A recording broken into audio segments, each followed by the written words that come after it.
সুপ্রিয়া 6 মাসের প্রেগনেন্ট। এই অবস্থাতে এখনও পর্যন্ত সে বদলায়নি। সে কলকাতা যাওয়ার জন্য আমাকে বলছে। সে কলকাতা যাবে একা একা বাস জার্নি করে।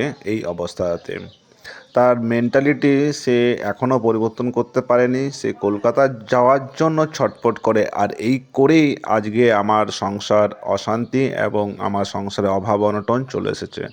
কাজকর্ম নেই, সমস্ত দিক থেকে সমস্যা।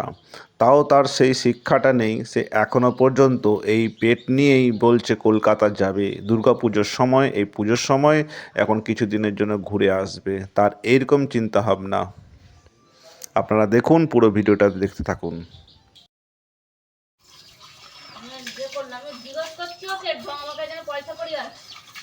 জিজ্ঞাসা না করলে আমি পয়সা দেবো তোকে বারবার? ও আচ্ছা, তুই বারবার কলকাতা যাবি, আমি তোকে পয়সা দেবো?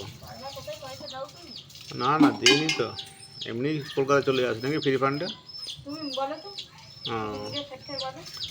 আচ্ছা আচ্ছা, দিইনি না। ভিডিওগুলো দেখবি,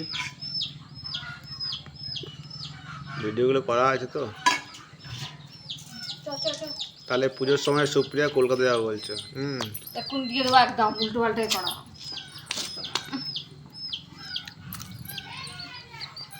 এই যে সুপ্রিয়া বন্ধ করবে নাকি না?